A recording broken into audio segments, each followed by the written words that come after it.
Hi friends, welcome to Navkar Digital Institute, India's first virtual learning platform for professional coaching. Friends, I believe we understand the importance of RTPs, MTPs and past papers. I mean, they carry a lot of weightage. Actually, they are useful from two perspectives. Number one, it gives you an idea about trend, and specifically when you refer last 5 attempts RTPs and MTPs and past papers, you understand the trend in which the questions are going to come in your exam.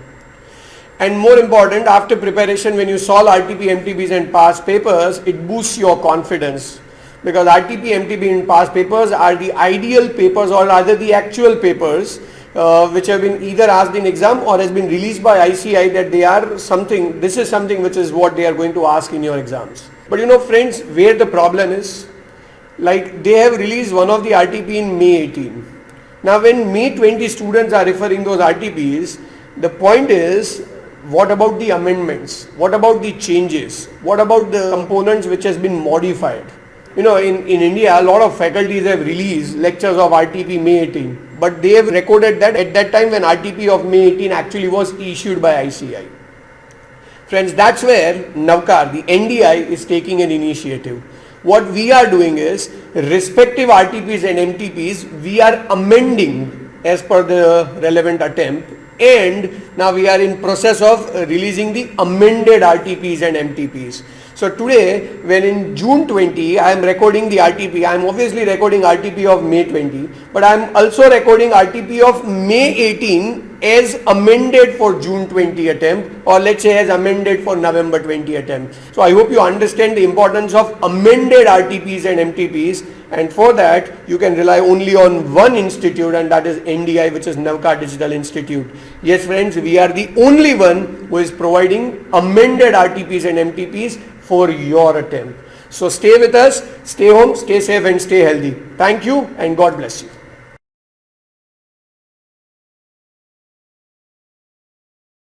Hello my dear friends, this is Shivateja in front of you to discuss a wonderful interesting paper of past exam paper of May 2019 attempt. Which attempt? May 2019 attempt, and obviously we are going to talk only about the 70 marks paper, because first 30 marks multiple choice questions is not being shared by ICI with anyone. So we'll spend time only on the 70 marks part. Are we ready my dear friends? Come on, without any delay, without wasting any of our time, let's start the discussions. Come on friends, this is your past exam paper of ICI of May 2019. See that. X is a manufacturer of roofing sheets and has got total input tax credit of 1,60,000 as on 30th June 2018. Very good. He provides other information as follows. Input tax on raw materials is 40,000. Input tax on account of harvest caterers in connection with his housewarming. So let me tell you, caterers and all, we always call it as block credit, my dear friends. I repeat one more time, whenever we talk about catering, my dear friends, it is always called as block credit because of a wonderful section called 17.5 clause B. Then input tax on inputs contained in exempt supply of 2 lakhs is 20,000. That means this is related purely towards exempt supplies. When it is purely towards exempt supplies, no input tax credit, because fundamental logical common sense, my dear friends, if output is exempt, then input tax credit is not allowed. If output is taxable, then definitely input tax credit is allowed. If output is zero rated, then also input tax credit is allowed, sir. Make sense, right? Then GST paid on cosmetic and plastic surgery of CEO of the company. Sir, this is definitely a block credit, my dear friends. Under section 17.5, that too clause B only, my dear friends. Total turnover interstate taxable is 60 lakhs. So if you observe very clearly, taxable turnover is 60 lakhs and exempt turnover is, taxable turnover is 60 lakhs and exempt turnover is 2 lakh rupees. From here I got this figure. Clear, my dear friends? So friends, taxable turnover is 60 lakhs, exempt turnover is 2 lakhs. And if you see very clearly, second one, no credit. Third one, no credit. Fourth one, no credit. Only first one is there, input tax for raw materials. Now this 40,000, they have not given whether it is used for taxable supplies or exempt supplies. So we will assume that it is related to both taxable and exempted. So if we assume like that, my dear friends, that becomes a common credit share. I repeat one more time, if we assume like that, that 40,000 is related to both taxable and exempted, then 40,000 will be regarded as common credits. And this common credit, obviously we will take it to electronic credit ledger, no doubt about it. However, out of common credit,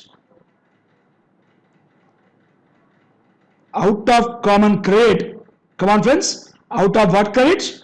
Common credit, ITC related to exempt supplies is equal to 40,000 into what is turnover of exempted? Turnover of exempted is 2 lakhs, taxable is 60 lakhs, so 2 lakhs divided by 60 lakhs, because we'll take it as exempt turnover divided by total turnover. Friends, a very simple and easy question came in the exam, no doubt about it. Clear? Come on. 40,000 into 2 lakhs divided by 62 lakhs. 40,000 into 2 divided by 62. That is coming to 1290.322. So I'll take it as 1290. Correct, my dear friends? Speak out, sir. That comes to how much, my dear friends? 1290. This is to be paid, my dear friends. Exactly.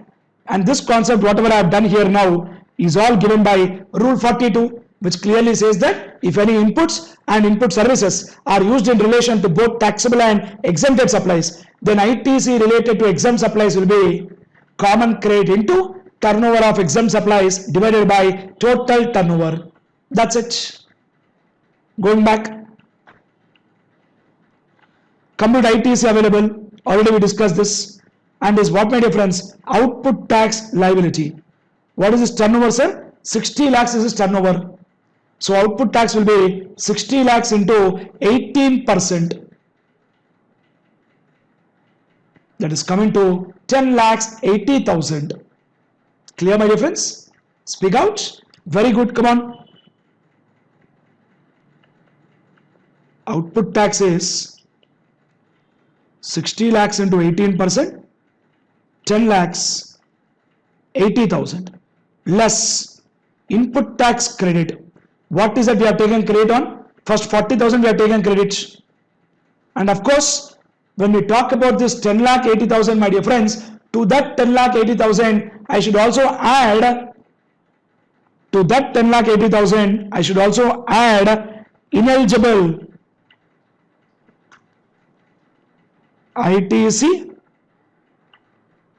related to exempt supplies, that is 1290, 10 lakh 81,290. Correct, my dear friends? We all know this point, everybody? Yes. And what is the input tax credit, my dear friends? Sir, I am sure you understood why we added that to the output tax, because whatever is related to the exempt supplies, on that we can't take credit, and we already enjoy full credit. That is the reason why this 1290 is being added to the output tax liability. So friends, what is my input tax credit, sir? In the question they clearly told, there is already an opening credit of 1,60,000, 40,000 current period credits. So total credit is 2 lakhs. Speak out, my dear friends, everybody. Come on. Total credit is how much, my dear friends? 2 lakhs. Because 1.6 lakhs plus 40,000. Net payable 8 lakhs 81,290. That's it. Very simple and easy question. And if this kind of question comes in the exam, you should actually feel very, very happy, my dear friends. You are extremely scoring. And that too, this question came in exam for 10 marks. How much time it will take, sir? Matter of 5 minutes to solve. Clear? Done? Come on, friends. I strongly believe that we got full clarity on these points, my dear friends. Clear? Done. Let me look at now question number 2, my dear friends. Determine the taxable value of supply under GST with respect to each of the following independent service. First one, fees charged from office staff for in-house personality development course conducted by MBE College. Friends, this is straight away exempt, my dear friends. For a simple fact and reason why it is exempt, because it is basically a service given to students, faculty and staff by an educational institution. And if there is an educational institution also covers educational institution engaged in providing education as a part of curriculum for obtaining qualification recognized by any law for time being in force. Then bus fees collected from students by MBE College. So when you talk about bus, my dear friends, bus fees means what? They are giving some service to students, faculty and staff. That is also exempt, my dear friends. No doubt about it. Then housekeeping service provided by Clean Well to Himavarsha Montessori School. No doubt exempt. The reason being clear that there are 3 services. Number 1, transportation of students, faculty and staff. Number 2, catering including midday meals program. Number 3, security, cleaning, housekeeping service. If these three are provided to an educational institution, that is exempt only if education institution is engaged in providing preschool education or education up to higher secondary school and equivalent. Next point, InfoLink applied tracing alphabets, an online educational journal to students of UKG class of Sydney Montessori. Friends, let me tell you, this will definitely become taxable. The reason being very clear that whenever we talk about supply of online educational journals,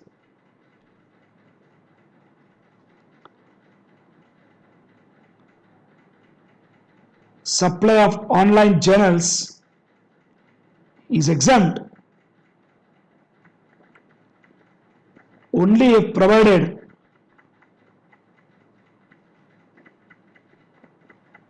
to an institution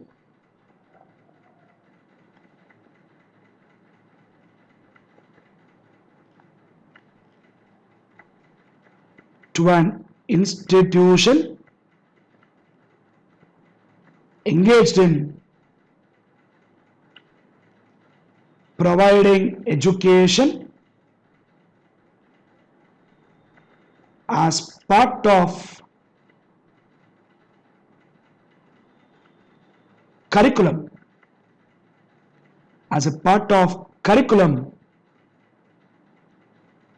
for obtaining qualification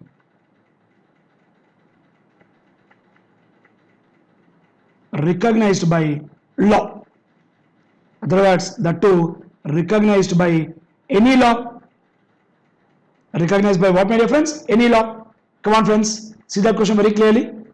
What is that point, my dear friends? They are talking about something called InfoLink, applied tracing alphabets, an online educational journal to students of UKG class of Sydney Montessori School. What will happen, my dear friends? That will be taxable because of a simple fact and reason that supply of online educational journals, I repeat one more time, supply of online educational journals is exempt only when it is provided to an educational institution engaged in providing education as a part of curriculum for obtaining qualification recognized by any law. Friends, let me tell you one point very clearly. May 2019 paper was a very simple and comfortable and easy paper actually, because they were all straightforward questions given in the exam. Done. Next. Second question. Mr. George A registered supplier of goods at Kerala who pays GST under what scheme, guys? Regular scheme, not in composition, made the following transaction exclusive of tax during April 2018. Purchases and sales figures are given. New Delhi, he is in Kerala and we are talking about something called New Delhi. So this is nothing but IGST tax. Trivandrum, CGST and SGST because it is an intra-state supply. Now what is that they asked? He has complied with all the conditions for availing input tax credit, and on 1/4/18 he has got following input tax credits, and they are asking only compute net liability payable by George in cash. Very simple question, just that you have to set off and calculate your answer. Done. That's why I clearly told May 19 paper has been a very comfortable and easy paper. Interest,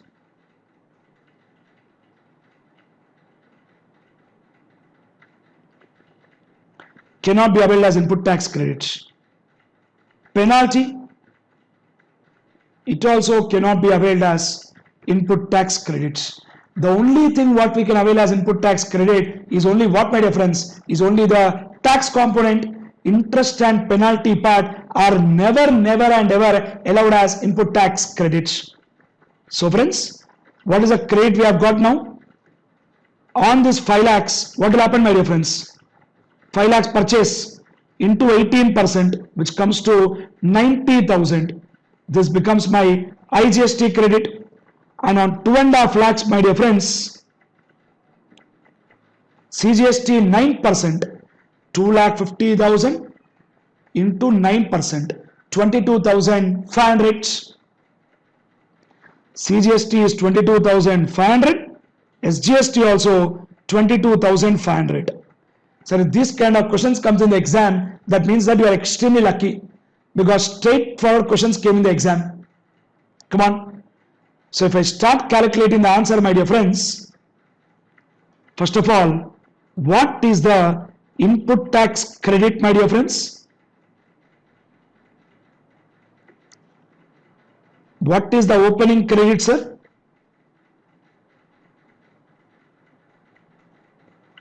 Opening credit of CGST, SGST, IGST is 1 lakh.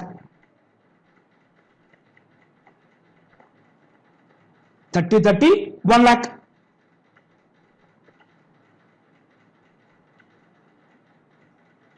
30,000 and 1 lakh.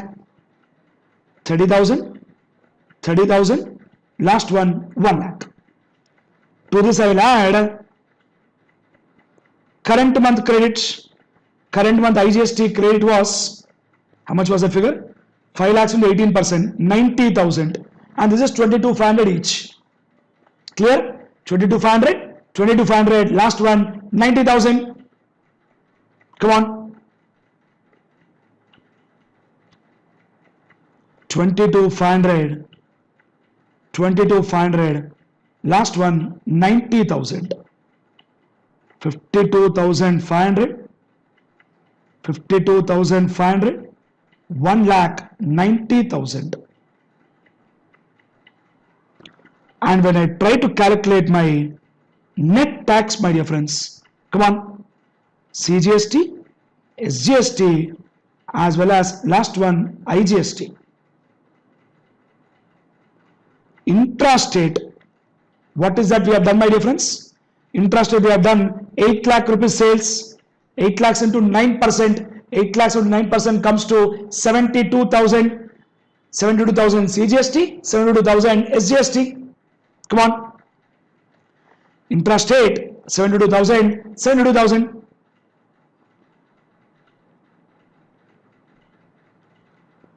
Interstate, what is the figure, my dear friends?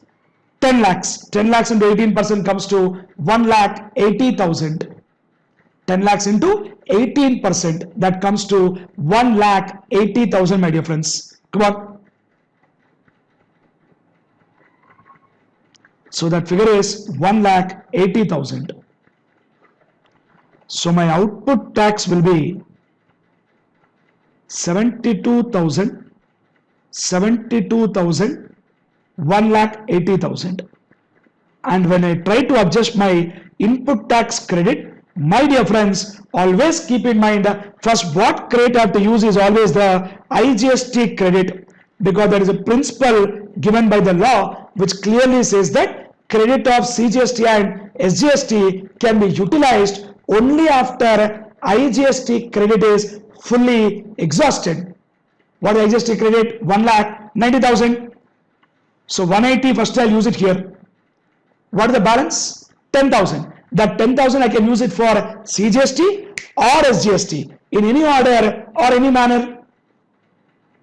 I'll take it as 5,000, 5,000 equally divided. CGST part 52,500. SGST part 52,500.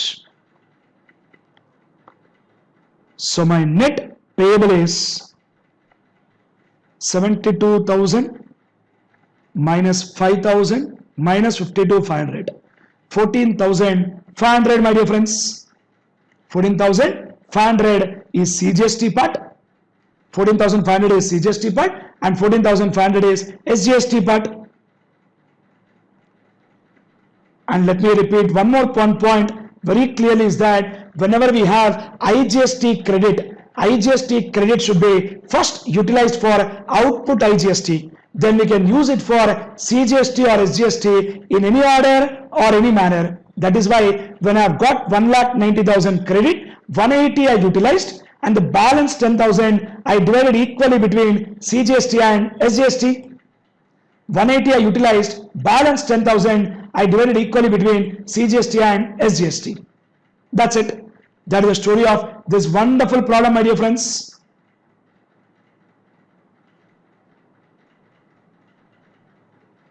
Clear? Done. Going back, that is the story of George, my dear friends. Then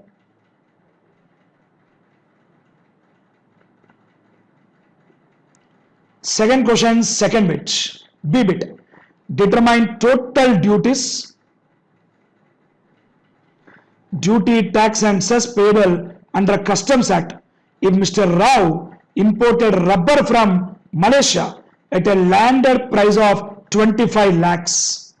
That means 25 lakhs is nothing but landed price, and landed price is always, my dear friends, landed price.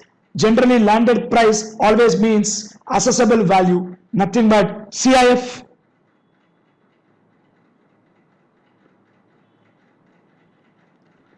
Landed price is assumed to be exclusive of duty. Landed price is what, my dear friends? Assumed to be exclusive of duty. Then it has been notified by central government that share of imports of rubber from developing country against total imports exceeds 5%.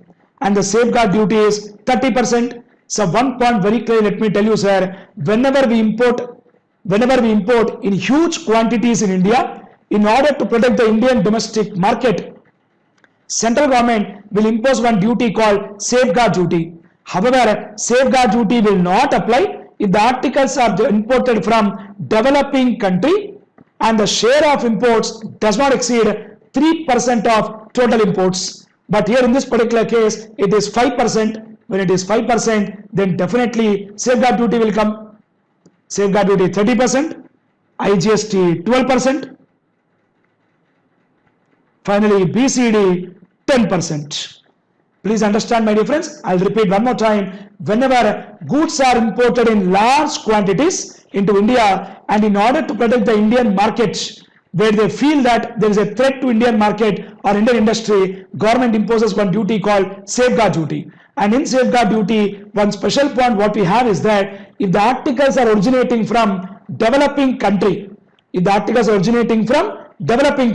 and the share of imports of that article does not exceed 3% of total imports, then safeguard duty will not apply. But in this particular case, it is more than 5%, though definitely safeguard duty will apply, my dear friends. Clear, sir? Done. What is assessable value first of all? 25 lakhs. Come on. First of all, my dear friends, assessable value is 25 lakhs. On this 25 lakhs, I will first charge what, my dear friends? BCD at the rate of 10%, which comes to 2 lakhs 50,000. Then I'll also charge safeguard duty at the rate of 30%. 30% only, no? Yes, safeguard duty is 30%. 30% will always calculate on assessable value only. So 30% is on 25 lakhs only, and 30% on 25 lakhs comes to 7 lakhs 50,000. Then we will calculate something called social welfare surcharge at the rate of 10% on BCD, my dear friends. Social welfare surcharge will not come on safeguard duty. It will come only on BCD. So the figure is 25,000. So figure is 35 lakhs 25,000. On this, I will charge IGST at the rate of 12%.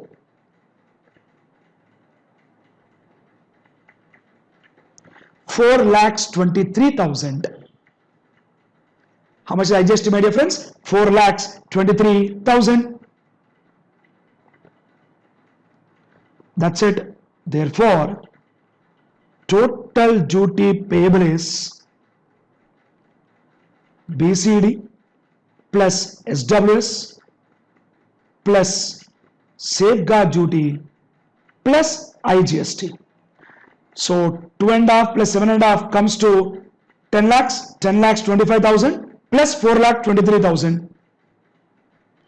10 lakhs 25 plus 4 lakh 23. Total tax liability or total customs duty liability comes to 14 lakhs 48,000. That's it. That is the story of this wonderful question, my dear friends. I'm sure we are getting full clarity on this point. Speak out. Done. That is the story of question number 2. So friends, by this time you would have realized already that May 2019 has been a very comfortable paper for the students. And when I say comfortable, it's not that they didn't ask concepts. They have asked the concepts, but they have directly asked the concepts. They did not trouble at all. Very comfortable and easy paper actually. Third question. Flochem Palanpur, Gujarat has made a contract with our refinery, Abu Road, Rajasthan, to supply 10 valves on FOR basis. FOR is something like freight on road. That means freight charges also will be taken by Flochem or borne by Flochem with the following terms and condition. List price 1 lakh. The valves are of two-stage third party inspection while manufacturing as required by our refinery. What is that language, guys? Valves are of two-stage third party inspection while manufacturing as required by our refinery, and the cost of inspection of 15,000 is directly paid by our refinery to testing agency. So what will happen, my dear friends? We have got one section called 15(2)(b, which says that supplier's obligation in relation to supply is met by recipient will definitely be included in the value of supply.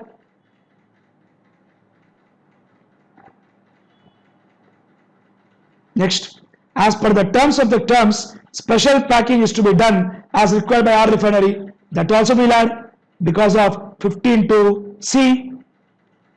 And after making supply of valves, Flochem has to arrange for erection and testing for site for commissioning. Cost of erection is 15,000. That also is included in value of supply, because anything charged by supplier from recipient will be included in the value of supply.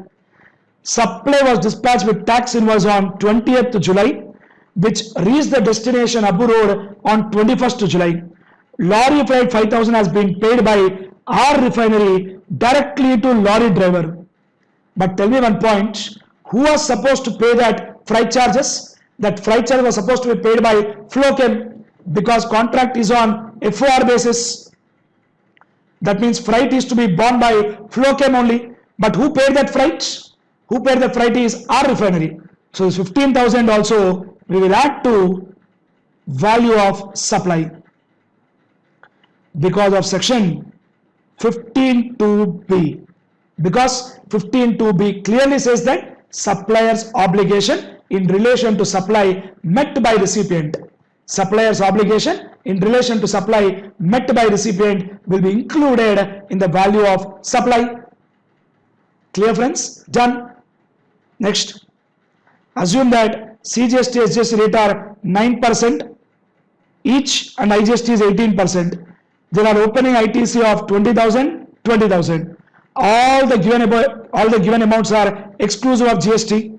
First of all, let me calculate my output, sir. For 1 lakh rupees, what all I will add, sir? 1 lakh plus 15,000 plus 10,000 plus 15,000 plus 5,000. Correct, right? Speak out. How much will come to, sir? And 1 lakh you have to observe is 1 lakh is per wall and there are supplied 10 walls. So this is not just 1 lakh, this figure becomes 10 lakhs. So 10 lakhs, 15, 15, 30, 30 plus 10, 40, 45. So this becomes 10 lakhs 45,000. Correct, my dear friends? And moreover, you have to observe that they made a contract with our refinery of Rajasthan. So what will come is IGST at the rate of 18%. 10 lakh 45,000 into 18.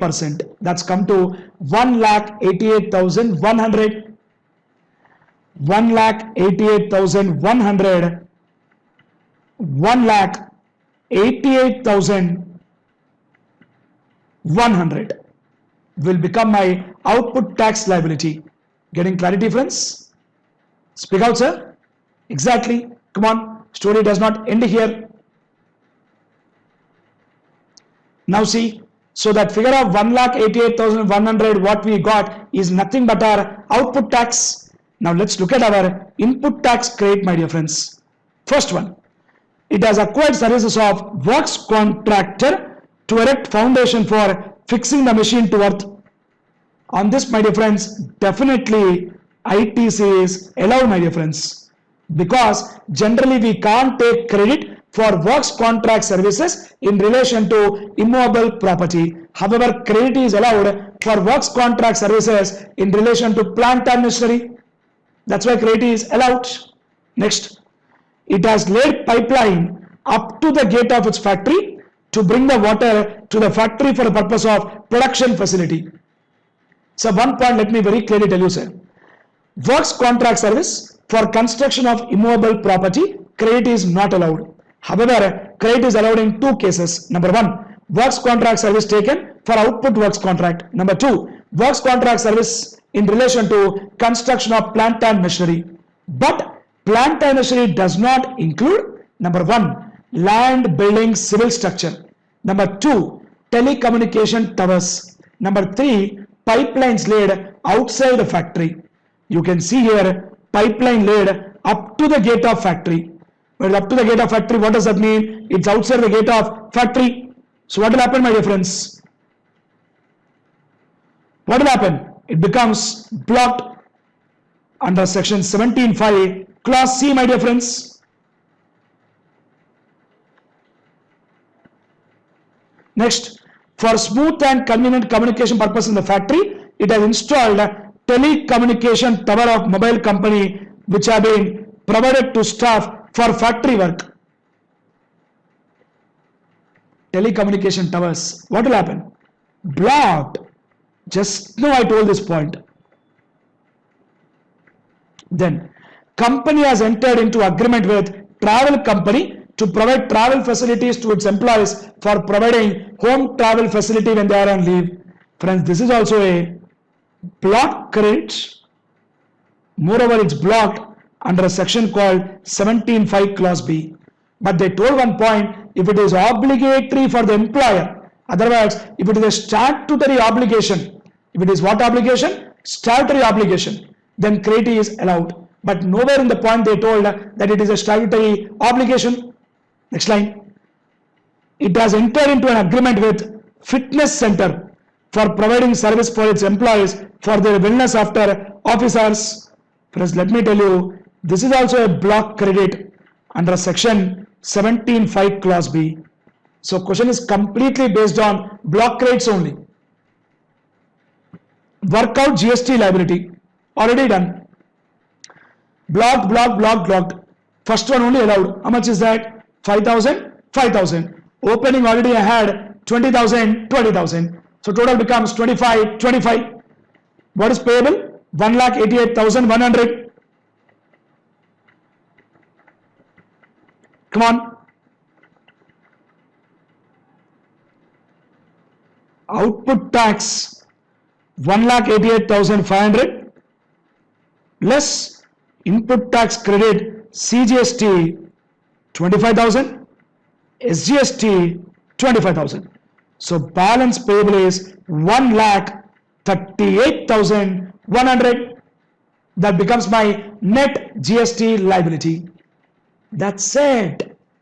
Simple but powerful. Simple, yet it is very powerful. What a brilliant question came in exam, my dear friends.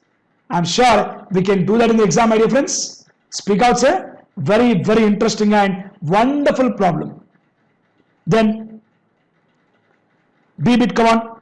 Determine assessable value. Assessable value means what? We're talking about something called CIF. Because for exports it is FOB, for imports it is always CIF. Cost of machine. Contract price 1 lakh, revised price 2 lakhs, negotiated agreed price 1.5 lakh. This is what is important for us. Balance all irrelevant. Freight from factory of exporter to port 20,000. We'll add this. Port of entry to inland container depot. Sir, this is not included. Because you need to observe one point that we will consider only freight. We'll consider only freight till the time goods reach India. Next, handling charges for loading machine in the ship 5,000. Demurrage charges 30,000. Buying commission is not included. That is 5,000. Commission paid to local agent, that is included. Vendor inspection charges not required under a contract. When it is not required under a contract, that is also not included. So friends, if you observe in the question, one interesting point, they gave the story of freight from factory to port, and they gave the freight from port of entry to inland container depot. That means what, sir? See, for example, we are in US. In US there is a factory, there is a port. And in India also there is a port. And from port we will go to inland container depot. Now if you observe in the question, this value is given. This value is given. This value is given. This value also is given. But freight from foreign to India, freight from foreign to India, this is not given, my dear friends. Come on, sir. When this is not given, what will take, my dear friends? 20% of FOB. And this 20% what we will calculate, this 20% what we will calculate, this 20% covers what, sir? This 20% covers what? This 20% covers transport, loading, handling, charges from factory till the time goods reach the place of importation. Till the time goods reach what, my dear friends? Place of importation. So this kind of question, my dear friends, you have to observe and realize that freight is not given in the question, because if you see the question very clearly, they gave only freight from factory to port, and freight from port of entry to inland container depot, but they never gave freight from foreign to India. That is a point you have to observe there, and that point for that substitute will be 20%, and once we take 20%, demurrage charge is also not included, because demurrage charge also is a part of transport cost only. Demurrage charge also is a part of what, my dear friends? Transport cost only. Getting clarity, friends? And if you observe very clearly, what is the FOB value, guys?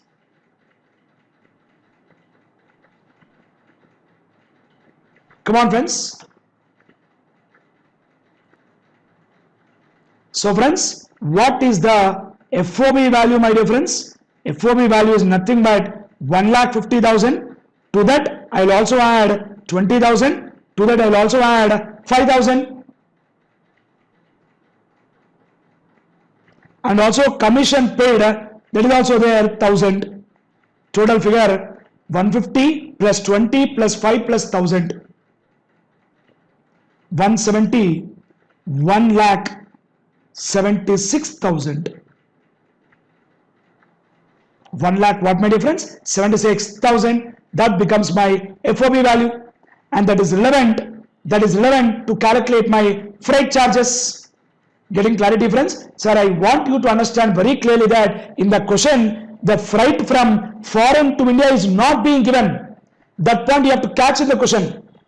So the point you have to catch in the question is that freight from foreign to India is not being given. Clear, friends? This is what is an interesting diagram what I have drawn here, so that you get complete clarity. So friends, now tell me now, what is the price of machine, my dear friends? Price what I will take is 1,50,000. Correct? To this I will also add commission 1,000, and I will also add freight charges, which is 20% of FOB. And what was that FOB? I already done the working. 1,76,000. 1,76,000 into 20%. That comes to 35,200. Freight is 35,200. How much is freight, friends? 35,200.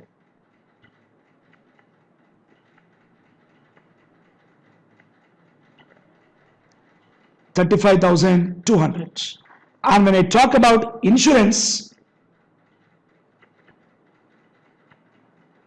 that is also not given in the question. So I'll take it as 1.125% of FOB. FOB is 1,76,000. 1,76,000 into 1.125%. That comes to 1,980, my dear friends. Come on, how much it comes to? 1,980. So final answer is 1,50,000 plus 1,000 plus 35,200. Of course, I already added 1,980. Total figure is 1,88,180. 1,88,180. That becomes my assessable value. Very, very interesting and wonderful question, my dear friends. I strongly hope and believe that you guys would have realized that in the question they have not given freight from foreign to India, and they have also not given what is the insurance. That is why we have taken as freight 20% of FOB, insurance 1.12% of FOB. And once freight we took as 20% of FOB, again we will not take demurrage charges, because demurrage charges is a part of transport cost only. Because this 20% of FOB, I repeat one more time, 20% of FOB what we have taken, 20% of FOB what we have taken is substitute for 20% of FOB what we have taken is substitute for transport, loading, unloading, handling charges up to the place of importation.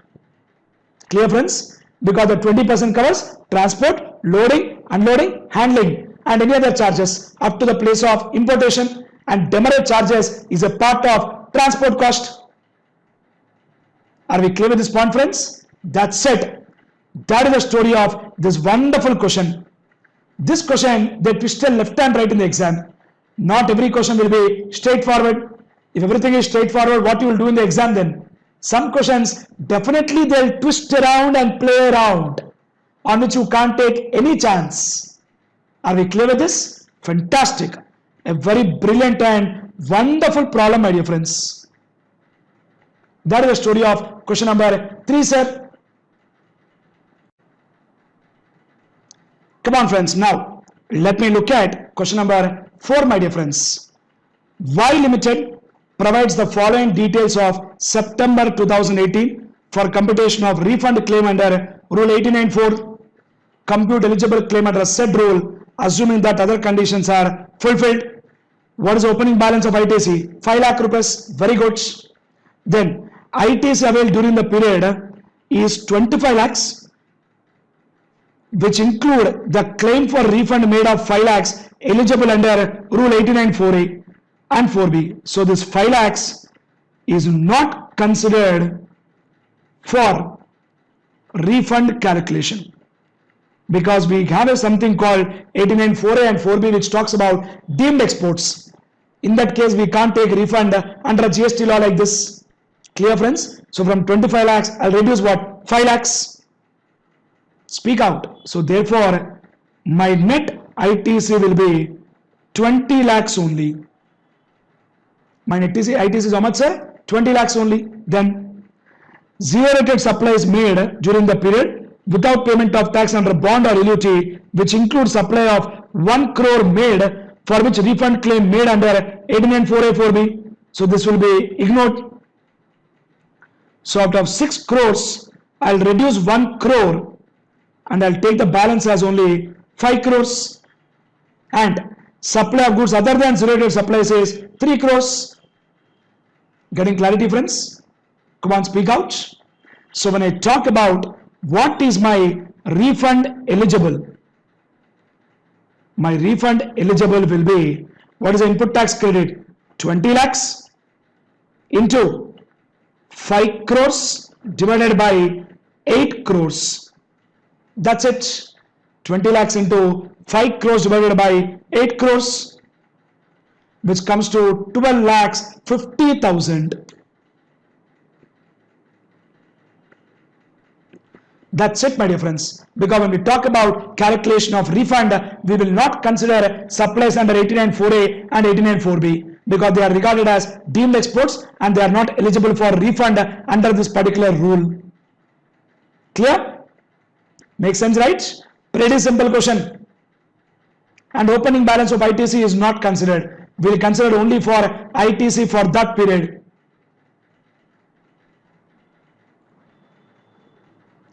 So friends, I'm sure we got full clarity, guys. Very, very simple question on computation of refund claims. Done. Question number B, my dear friends, B bit.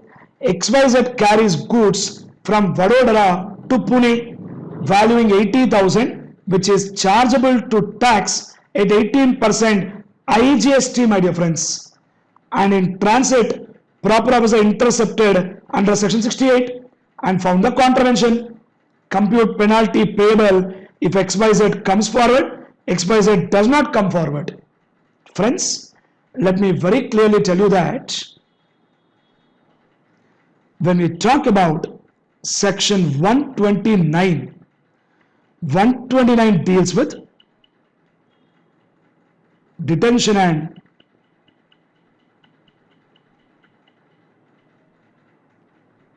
seizure and release of goods and conveyance in transit. Come on, my dear friends, what is the language, sir? Detention and seizure and release of goods and conveyance in transit.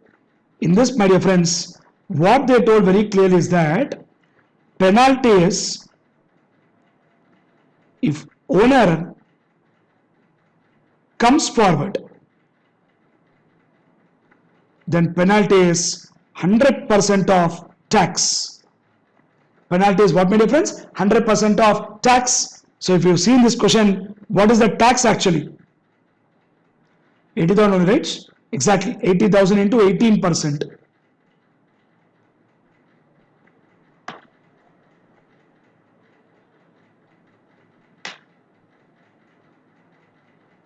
Come on, sir. Tax will be 80,000 into 18%. That comes to 14,400. So my tax figure works out to 80,000 into 18%, which comes to 14,400.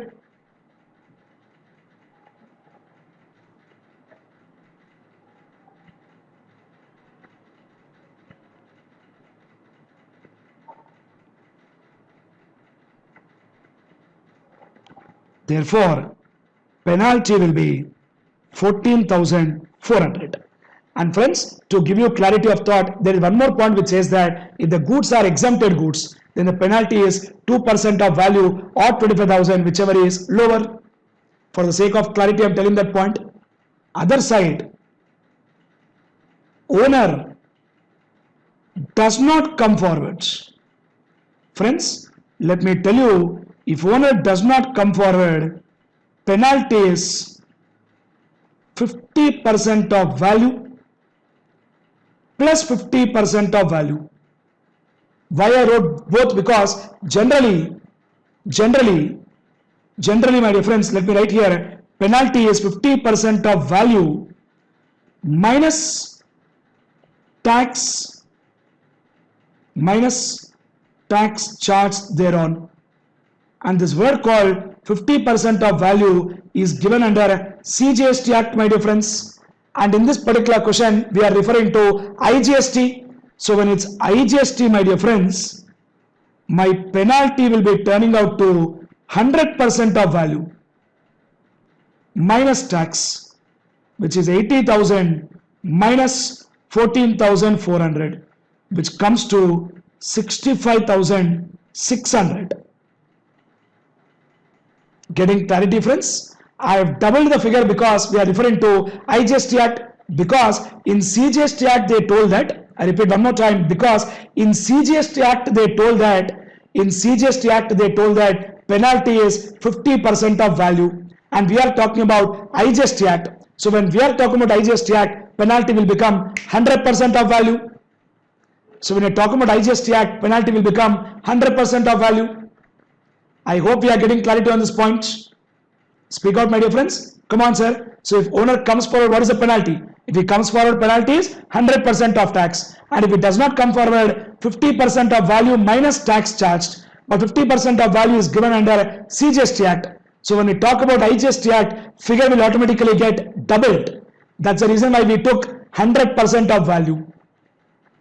Make sense, friends? Done. What a brilliant question actually. Then going back to our question, we are done with discussion on B bit, my dear friends. C bit, I am not going to talk. The reason is very clear that this C bit deals with a topic called warehousing, which was relevant in customs. And as I clearly told you, my dear friends, which I'll repeat one more time, up to May 2019 paper, there were almost about some 13-14 chapters in custom syllabus. But with effect from November 2019, almost close to some 5-6 chapters have been removed from syllabus. And out of that 5-6 chapters removed from syllabus, one such chapter is warehousing. And this question is on warehousing. And I don't want to discuss because it's not relevant for syllabus at all. So there is no point in wasting your time and wasting my time. Clear? Done. Next, come on. Fifth question, my dear friends. Fifth question, come on. When is an e-way bill required to be generated? Very, very interesting question, guys. So friends, what is that interesting question, guys? When is an e-way bill required to be generated? I'm sure most of you guys know the answer for this. Straight away, my dear friends, let me tell the answer. E-way bill is required to be generated whenever there is a movement of goods of consignment value exceeding 50,000. Consignment value is nothing but invoice value including tax, and that could be in relation to supply or not in relation to supply. So even though transaction is not a supply, still e-way bill needs to be generated. And there are two interesting cases. I repeat one more time, there are two interesting cases where e-way bill is required to be generated even though consignment value does not exceed 50,000. Number one, goods are sent from principal to job worker and both are located in different state. Number two, interstate supply of handicraft goods. Interstate supply of what's a handicraft goods. So friends, come on my dear friends, to clarify you further, as per rule 138, e-way bill is required to be generated. One more time I repeat, sir. E-way bill is required to be generated whenever there is a movement of goods of consignment value, exceeding 50,000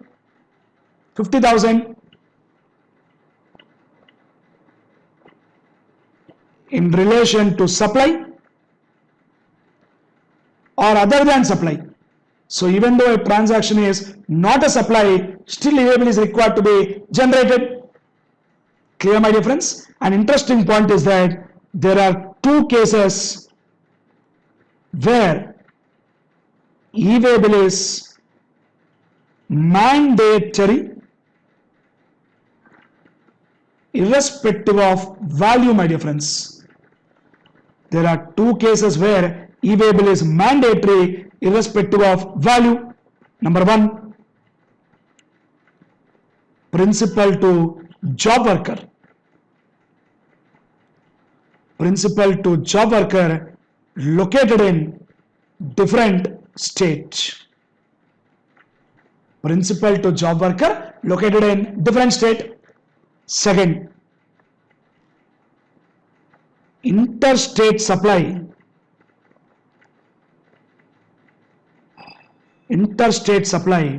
of handicraft goods. Interstate supply of what, my dear friends? Handicraft goods. So friends, I repeat one more time, there are two cases where e-way bill is mandatory. E-way bill is mandatory irrespective of what, my dear friends? Value. Number one, goods are sent from principal to job worker located in different state. Number two, interstate supply of what, my dear friends? Handicraft goods. Clear? That's it. Very, very interesting question. This can come in exam. High possibility is there. Done? Moving forward. BILIT. Zindagi Life Insurance Corporation, Life Insurance Company Limited. What a name. Zindagi ke saath bhi, zindagi ke baad bhi. Wonderful. Has collected premium from subscribers and it intimates the amount collected for investment to subscriber at the time of collection of premium. This word is important. They are intimating, my dear friends.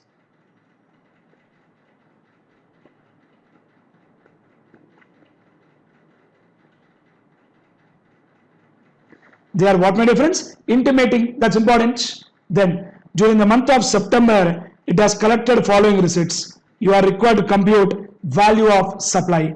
Friends, let me tell you, this concept is dealt by one wonderful rule called Rule 32.4.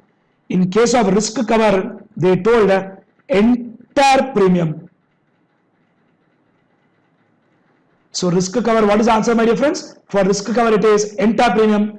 And for new subscribers, what subscribers, my dear friends? New subscribers. The answer is 25% of first year premium, that comes to 10 lakhs. Renewal premium 12.5%, that also comes to 10 lakhs. And for single premium annuity policy, value of supply is 10% of premium charged, that comes to 10 lakhs. So total value of supply is 25 plus 10 plus 10 plus 10. It comes to 55 lakhs. Pretty simple and straightforward questions.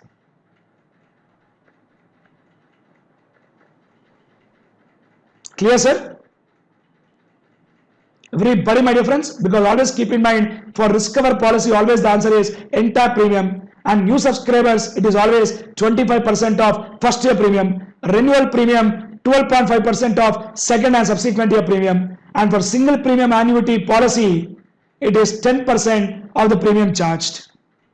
So finally the answer is 55 lakhs. That's it. Friends, clear with this? Good. Next bit. Z Limited, an export oriented unit. That means in something like EOU, 100% EOU, cleared some goods to unit in domestic tariff area. That means what? They sold locally, then pay GST, no doubt about it. And some irregularity was committed. Therefore, a show cause notice demanding customs duty was issued. Is the show cause notice defective in law? 100% answer is yes, my dear friends. Because let me tell you very clearly, Supreme Court in the case of Suresh Synthetics, which case law say? Suresh Synthetics has clearly told that customs duty will not apply. Will not apply. What will come is excise duty will apply, because we are not selling outside, we are not exporting, we are not importing, we are only selling it locally. So customs duty will not come. So what will come is only excise duty. But now excise duty is not there. So obviously what will apply is IGST will apply. IGST will apply. That's it. Very, very small question, interesting question. You present properly in the exam, you will get your marks. This case law was given at the time of excise duty, but hold goods, but it holds good even under GST law also. Clear? Clear.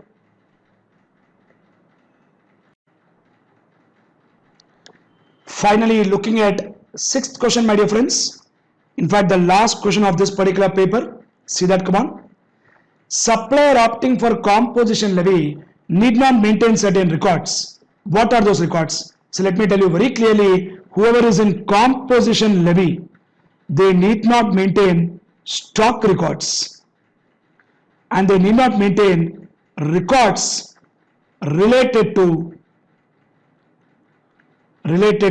tax payable,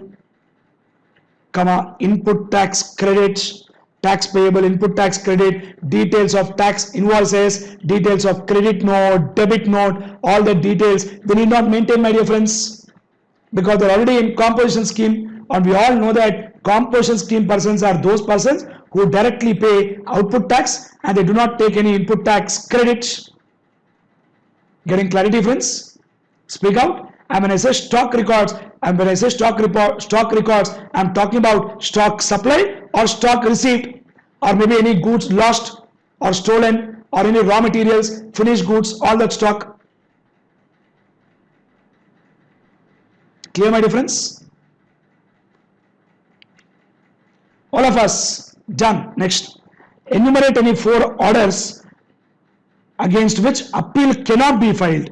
For this, my dear friends, we have got a beautiful section called section 121. Section 121 talks about something called non-appealable cases.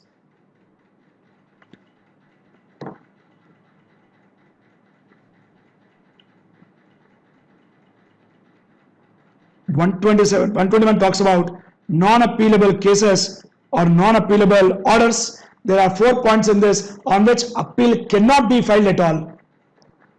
Number 1, order of commissioner,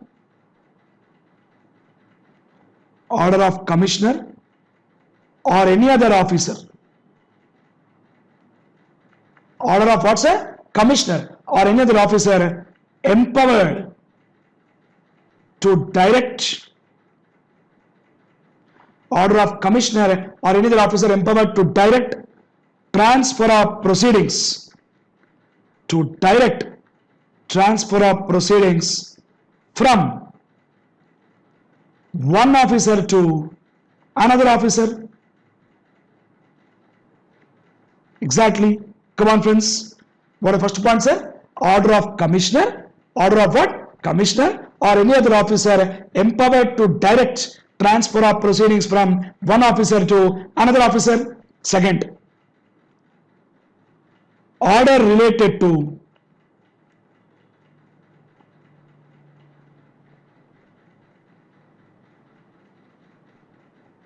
seizure or retention of books of account. Order related to seizure and retention of books of accounts and other records. Third one, order sanctioning prosecution. So friends, what is the first point, sir? Order of commissioner or any other officer empowered to direct transfer of proceedings from one officer to another officer. Number two, order relating to seizure or retention of books of accounts and other records. Third, order sanctioning prosecution. Last one, order passed under section 80, my dear friends. 80 talks about payment of tax in installments. Generally, when there is an amount to due to the government, we can approach commissioner and ask him for payment of tax in installment, and commissioner can grant maximum 24 monthly installments, my dear friends. Getting clarity, guys? Very good. That is the story of section 121, which talks about non-appealable orders. Very important. Done? Good. Finally, last 1-2 questions. State export categories or sectors which are ineligible for duty credit scrip entitlement under MEIS. This kind of question I told you before also in RTPs and MTPs. But still let me tell you, number one, supply from DTA to SEZ. DTA stands for domestic tariff area. SEZ stands for special economic zone. Clear my difference? Second, deemed exports. Deemed exports also we can't take MEIS benefits. Getting clarity, guys? Next, exports through something called transshipment. Exports through what, my dear friends? Transshipment. Transshipment is something like goods are coming from third country, but they are going through India. Otherwise, goods are going from US to Australia through India. Exports through what, my dear friends? Transshipment. So getting clarity, guys? So these kind of categories are there where we cannot take what, my dear friends? MEIS benefit, where MEIS stands for merchandise export from India scheme. Clear, friends? And moreover, one more special point what I can tell you is export products which are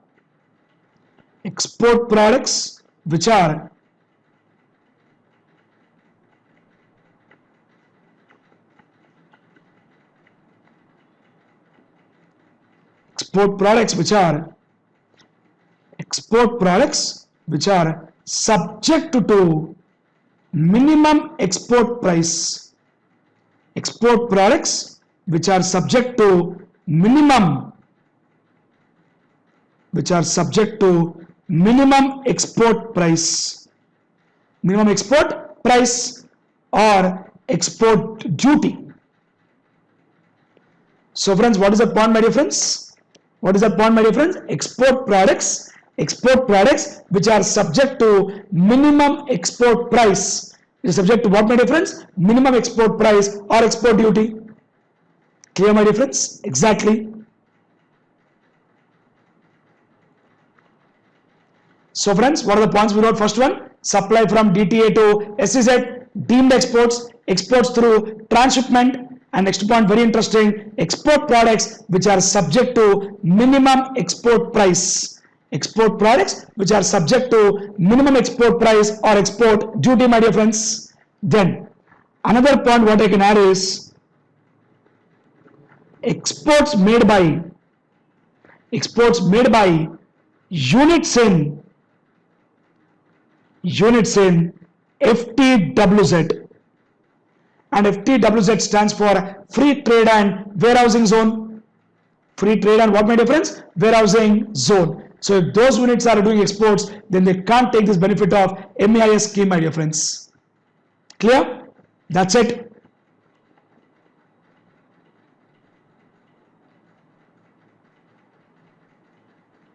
Next, one more bit, my dear friends. See that? Come on. Nirav Shah used some, come on, see that question? Nirav Shah used some duty paid inputs for manufacture of export products. However, for rest of the inputs, he wants to apply for advance authorization. Can he do so? 100% answer is yes. An interesting point is that for duty paid inputs, he can apply something called duty drawback. And for other inputs, he can definitely ask for advance authorization. Advance authorization is basically for the purpose of importing goods. Advance authorization is basically for the purpose of importing goods without payment of customs duty. And for duty paid inputs, we can anytime ask, what, my dear friends? Duty drawback. Clear, my dear friends? Speak out. And for duty paid inputs, we can apply duty drawback. For other inputs, we can ask for advance authorization. Clear, friends? So separately we can claim like this. For duty paid inputs, duty drawback. Other inputs, we can ask for advance authorization. Getting clarity, friends? Speak out, sir. And one point you have to understand is that in such case, all industry rate,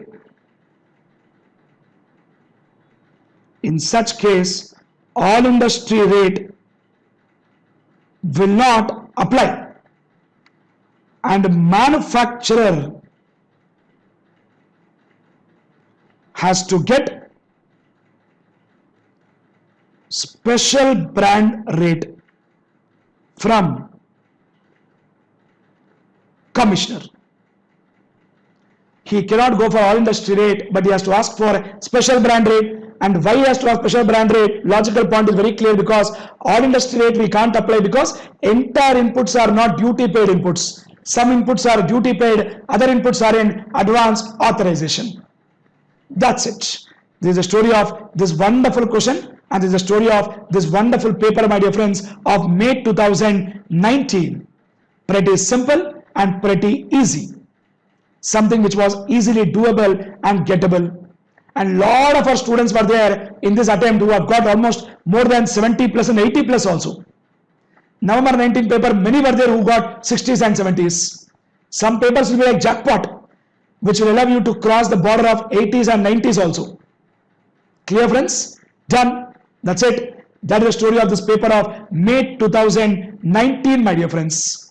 Clear? Done. Thank you so much. Take care. Bye-bye. If you like this video, share it with your friends. Subscribe to our YouTube channel to watch more such videos and learn from our expert faculty members. Press the bell icon to get regular notifications whenever we upload a new video. Download NDI mobile app to get complete CA course online. We value your support. Thank you for watching.